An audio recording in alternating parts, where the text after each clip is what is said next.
Gündəlik əməllər nədir ümumiyyətlə Rəcəb ayında? 30 günün əməlləri, ya 29 günsə 29 gün əməlləri. Nədir? Peyğəmbər buyurur: "Əksiru minəl istiğfar fi şəhri Rəcəb." Əməllərindən biri çoxlu istiğfar eləyin. Çoxlu tövbələr eləyin. Ayda 1000 dəfə, bir ayda 1000 dəfə. Bölündə neçədən 100 gün ərzində. Bu zikirdir, söz deyin.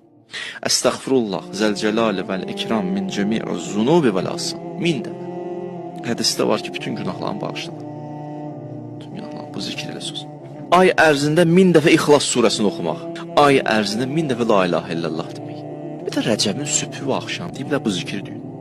70 dəfə bu zikir deyin. Əstəğfirullah və ətubu iləy. 70 dəfə tutun. Sonra əlləvi qaldırın. Allahumma iğfirli və tub aleyh. Buyurur ki, o Rəcəbdə ölsə Allahın razılığı onun üzərindədir.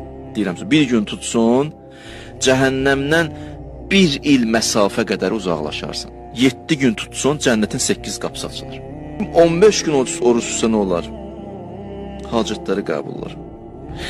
Peşman olarsınız, peşman olarıq. Kim 1 gün, 2 günü, 3 gün axıra qalmışın tutsa, nələrdən qurtular?